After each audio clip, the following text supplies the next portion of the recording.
আসসালামু আলাইকুম ওরহমতুল্লাহি বারাকাতুহু। সৌদি আরবের মাদায়েন সালেহ বা আল হিজির এলাকা থেকে আপনাদের সবাইকে স্বাগতম জানাচ্ছি।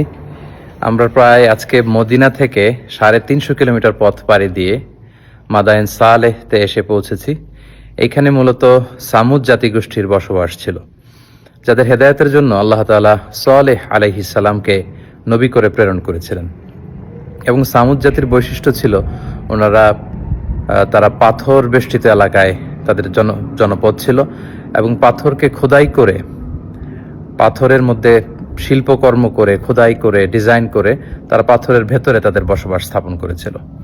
এবং সালেহ আলাইহিস সালাম যখন সামুদ জাতিগোষ্ঠীকে এক আল্লাহর দাওয়াত দেন, তখন সামুদ গোষ্ঠী নবুয়তির প্রমাণ হিসেবে সালেহ আলাইহিস সালামের কাছে একটি উট দাবি করেছিল যে আপনি যদি পাহাড়ের ভেতর থেকে একটি ওট বের করে আনতে পারেন, সেই ওট যদি এসে বাচ্চা প্রসব করে এবং দুধ দেয়, সেটা খাওয়ার পরে আমরা বুঝবো যে আপনি নবী। এবং তিনি দোয়া করলেন সাল্লাল্লাহু আলাইহি ওয়াসাল্লাম আল্লাহর কাছে। আল্লাহ তাআলা পাহাড় থেকে একটি 10 মাসের গর্ভধারণী উটকে তিনি বের করে আনলেন। কিন্তু সাল্লাল্লাহু আলাইহি ওয়াসাল্লামের উম্মত সামুদ জাতি এটা দেখেও তারা বিশ্বাস করলো না এবং উটটিকে হত্যা করলো কিছুদিন পরে। এবং তাদের এই ধৃষ্টতার জবাব হিসেবে, শাস্তি হিসেবে আল্লাহ তাআলা জিবরিল আলাইহিস সালামকে পাঠালেন। উনি এসে একটা সাইহা বা সাউন্ড ওয়েভ, বিশাল একটি শব্দ তরঙ্গের মধ্য দিয়ে এমন বিকট আওয়াজ করলেন, ফলে সামুদ জাতি সমূলে নির্মূল হয়ে গেল, তাদের কানের পর্দা ফেটে সব লাশ হয়ে পড়ে রইল।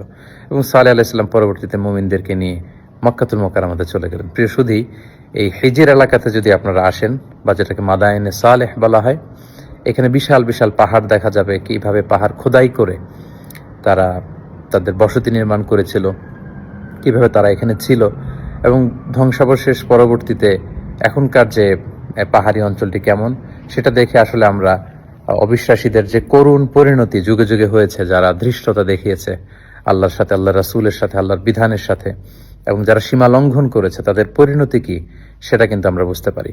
এবং তাদের এই পৃথিবী থেকে বিদায় নেওয়ার পরে কেমন রয়ে গেল ইতিহাসের চিহ্ন হয়ে এই মাদায়েনে সালেহ বা হিজর এলাকাটি, সেটি পরিদর্শনের জন্য আমরা এসেছি। আল্লাহ তাআলা কোরআনে বলেছেন, ফানদুরু কাইফা কানা আকিবাতুল মুকাজ্জিবিন, তোমরা পৃথিবী ঘুরে বেড়াও এবং অবিশ্বাসীদের সাথে আল্লাহ তাআলা যারা মিথ্যা প্রতিপন্ন করেছে আল্লাহর বিধানকে, আল্লাহর আইনকে, তাদের সাথে আমি কি আচরণ করেছি সেটা তোমরা ঘুরে দেখো এবং সেখান থেকে তোমরা শিক্ষা নাও।